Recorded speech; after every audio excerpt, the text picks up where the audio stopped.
Well, hello there, my fellow Doombots, and in this video of Doom View, we will be talking about spoilers for Captain America Brave New World, Captain America 4. So, if you have not seen the new Captain America movie yet, and you don't want to be spoiled, you should be clicking off this video right now. Before we get into it, I want to talk about the questions of the day. The first question I have for you right now, if you're watching this video, I want you to type into the comments for me. I want you to tell me, did you enjoy this movie? That is the first question. I did enjoy the movie. I watched it twice already. For me, it felt like a different kind of movie. It was like a spy thriller kind of thing. First of, I was like, oh, it's gonna be like number two of all four Captain America movies, but of course, that's just recency bias. That's total BS. Of course, it's the worst of all of the Captain America movies, but still, I enjoyed it and it brought something different to the MCU. There's one question that I have on my mind, which I really am convinced about actually, and that is the fight between Captain America and Red Hulk the best 1v1 fight in MCU history?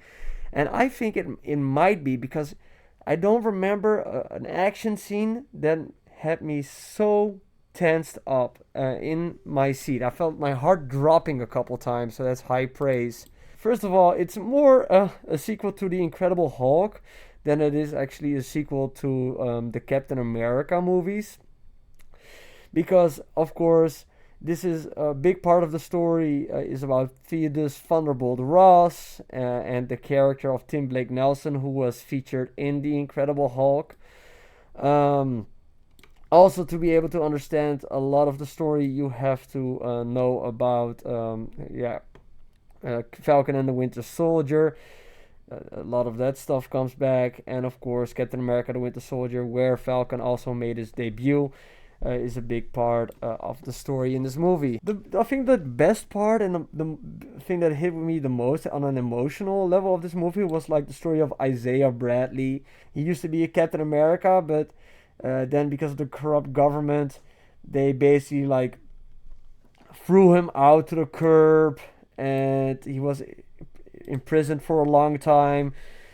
And because of the leader brainwashes him, Isaiah Bradley, he tries to assassinate the president, and he gets forced to go to prison, and it might be facing a death sentence. So at the same time that Sam Wilson is trying to stop the leader, he also has to save his friend Isaiah Bradley, who used to be, I think he was one of the original Captain Americas. Don't know if he's the first or the second after Steve Rogers. I think he might be the second, but I love the character of Isaiah Bradley. I love the chemistry he had with Sam Wilson. And yeah, I really thought that he was a great addition to this film and really made the the characters, it made it feel real. It made it feel the MCU feel like really its own universe by having a character like Isaiah Bradley in this movie. So I do have to say that this was one of the things that I enjoyed the most about the movie. First major spoiler: Bucky Barnes shows up in this film. Falcon, what's his name, Joaquin Torres, gets like injured in the battle over the Celestial head and the adamantium. He gets injured and he's in the hospital. Bucky Barnes just shows up out of nowhere and he gives Sam Wilson like a pep talk where he tells him like the first Captain America gave people something to look up to, and you gave something people a reason to believe in themselves because he doesn't have the super soldier serum. Well, basically, what this scene is Bucky Barnes just promoting the Thunderbolts movie, and afterwards being, oh wait, you're fighting Red Hulk? Peace out, man. So yeah, that was fun. Yeah, of course, I said already it was probably to promote the Thunderbolts movie. But I always like the relationship between Bucky Barnes and Sam Wilson. I think they really play good off each other. Um, and yeah, it was nice to see him come to the aid and checking out if his old friend is doing well. So I like that scene a lot. Oh, subscribe, please subscribe. I do a bunch of different type of YouTube videos on this Doomtastic channel. Sometimes I do top 5 videos about like what were the best MCU moments in 2024. I got a bunch of mega unboxings I do, and I even make the occasional marijuana jokes with my top with this great piece of art video, top 4 smoke spots in Latveria. So please subscribe, and yeah, make it so that I can make more Doomtent. And if you don't subscribe for me, subscribe for Little Doggy Doom, okay? Subscribe for Little Doggy Doom, because Little Doggy Doom, he deserves it. Just look at his face. You gotta say no. Let's rip the band-aid off. You don't have to stay for the post-credit scene. The post-credit scene was basically this. Hey, do you know about multiverses? And then Sam Wilson being like, yeah. Ant-Man told me about him. Because yeah, that was the end of Quantumania. Was Ant-Man finding out basically that he unleashed all of the Kang dynasty upon the entire multiverse. Like, Ant-Man also got mentioned a whole bunch of times together with Bruce Banner. Where were Bruce Banner and Ant-Man? Because they were both like name dropped like 5 times each. Like Bruce Banner, of course, because these are his villains, Red Hulk and Red Hulk together with the leader. They're both Hulk villains. So why was he not in it? And also Ant-Man was like name dropped so many times because Joaquin Torres, the new Falcon, is a big fan of him, I guess. What we find out in these movies is that the leader, after the Harlem incident where the Hulk fought versus the Abomination, he was locked up by Theodis Thunderbolt Ross. And of course he had a higher intellect because of the Hulk blood dripped into his mind.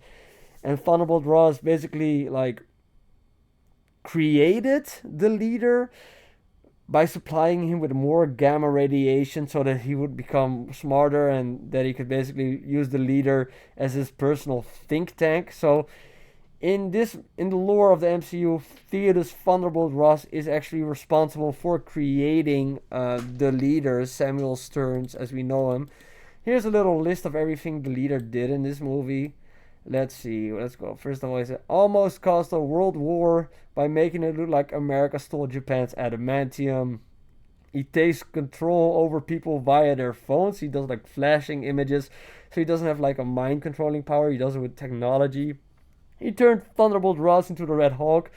Oh, and by the way, I love. There's this line in there. I cannot quote it exactly, but the line goes a little bit like, "He turned me into a monster.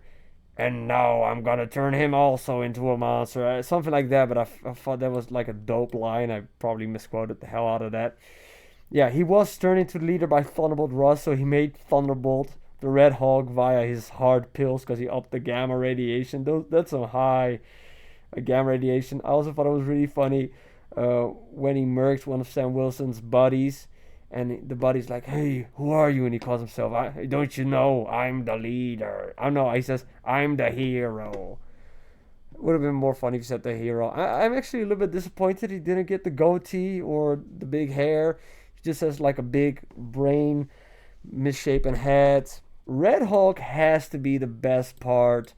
Like, Red Hulk only shows up for like 5 to 6 minutes at the end of the movie. But let me tell you, those were a great 6 minutes. Same with if you look at a movie like Godzilla -1, where Godzilla actually only shows up for like 8 minutes or something. Those 5 minutes of Hulk screen time were just fantastic. Great utilization. I just love a good Hulk out, and this has to be like one of the best Hulk outs. We need more of this stuff. I think that the scene, it starts out with Thunderbolt Ross. He is like giving a speech about how everything about the adamantium is now going good because they figured out all of the problems or something. And then the leader, Samuel Stearns, lets himself get taken in by the cops so he can release a statement about how Theodis Thunderbolt Ross actually is a corrupt politician and he like misused Samuel Stearns, and like he was saying like, "Oh, you're a horrible person and your daughter Betty is gonna find out you're horrible." Oh, then he hulks out and he just goes crazy. I love that scene where they're all like trying to hold Harrison Ford back. He's like, "No, you can't hold me back," and he just starts going insane. I love that scene. That scene was so good. But once again, I think that this scene of Red Hulk versus Captain America has to be like the best fight scene, best Hulk out since, like, yeah, I don't know, it's like one of my favorite MCU fight scenes, 1v1. since we've seen the Abomination versus Hulk in like 2008. Like, damn. Like, what are some other good moments? You, of course, have Hulkbuster versus Hulk in Age of Ultron, Captain America versus Iron Man, and also Bucky Barnes was helping him in Civil War. They got the fights between the car fight between Wolverine and Deadpool was also good. And then you got the fight scene between Bucky Barnes as the Winter Soldier versus Steve Rogers. Why I think that the Red Hulk fight scene is actually so special is the intensity, man. Like, it starts off at the White House, and then Sam Wilson tries to bring him away from all the people, and then Red Hulk starts doing these crazy jumps through the air, and it was like, oh man, imagine you're trying to fly away, and this Hulk monster is jumping at you from behind, and like, oh, that's crazy. Like, it destroys the White House so easily. The one scene where he's holding, like Broly is holding right here, how Broly is holding Goku. Like, Red Hulk is holding Sam Wilson's Captain America by his head from the back, and he's ripping his wings off. I was like, oh man, Sam Wilson, you're gonna die. The leader also told him, like, you are going to die, Sam Wilson. I was like, oh damn, it might happen. Of course, in the last moment, Sam Wilson figures out a way to use one of his wings with the Wakandan technology, and he stabs Red Hulk in the stomach. Together with all of the kinetic energy, and then yeah, basically Red Hulk gets blasted back. They both get blasted back, and at that moment in time, Sam Wilson like, oh, I hope I knock them motherfucker out. And nah, man, he's Thunderbolt Ross is still standing, and Red Hulk's like walking up to Captain America. He's like, I'm gonna smash you like a grape, and Sam Wilson like, yo. You know you can kill me with one punch, but is that really what you want to do? And of course, with his counseling, he gets away from it. But I was like, damn, he's effed up. But after Sam Wilson doing like, the sun is getting really low on you, Thunderbolt Ross, that's when we get that he turns back to an old man with a bunch of cuts. Like, his healing factor is not there at all for Red Hulk, for Fetus Thunderbolt Ross, but. Yeah, at the end of the movie, he's in the raft, like the prison from Civil War, where all the superheroes were locked into. And basically, in the raft, he has a conversation first with Sam Wilson, and then Betty Ross shows up. And I thought it was a real cute scene because Fetus Thunderbolt Ross has been mentioning that he wants to get back with his daughter this whole time, and now at the end of the movie he gets the opportunity just to sit down with his daughter and talk, and I thought that was like really nice way to end it. Let's see, another plot point. Oh yeah, we get adamantium confirmed. I already thought that it would be adamantium. I already thought it would be adamantium in the Celestial. People try to correct me and stuff, but I was right, god damn it. And what does this mean? That the Weapon X program is next? Will be kind of rushed. But yeah, this is like the first time that in the MCU we have adamantium, because I think in the 616 universe, Deadpool Wolverine still is not like canon or something. But that's pretty dope that they confirmed adamantium. We'll see what they will do with it, because we only have 3 freaking movies, and then it's Avengers Doomsday already. Okay, I have to talk about this flight scene. This has to be like, after the Red Hulk scene, this has to be my favorite scene of the movie. Like, them, Joaquin Torres and Sam Wilson, like, fighting these corrupt fighter planes that the leader is like controlling, and that are firing on Japan to make it look like America's trying to start a war over the adamantium. I just loved this scene. It was real intense. It looked great. It just felt.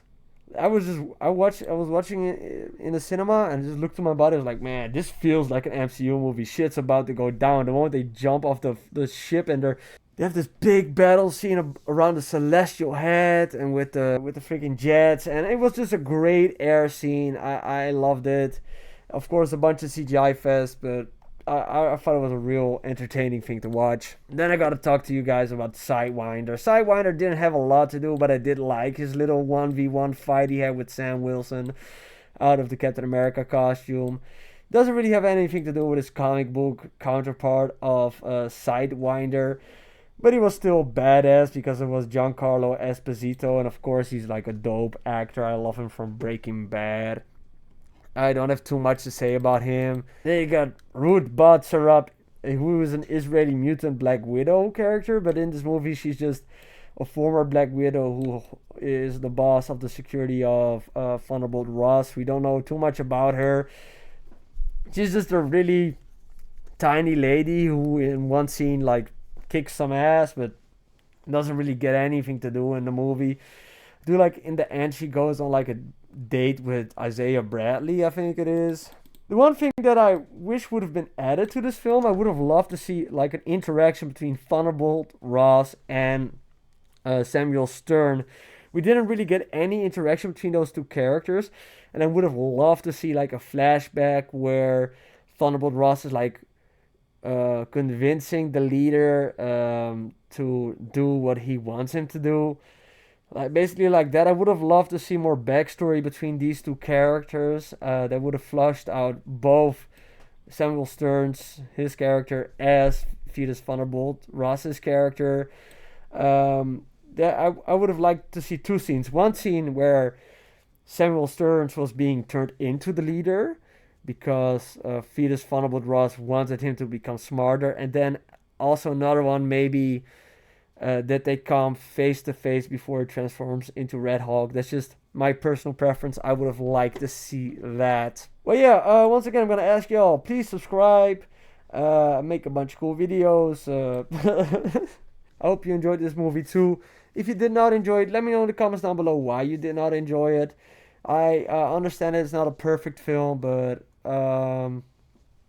yeah, it's fun with me, and I'm planning to watch it maybe even a third time because I enjoy watching my MCU movies. The one thing, like the post credit scene, was not that good, but most of all, I'm very positive about this film.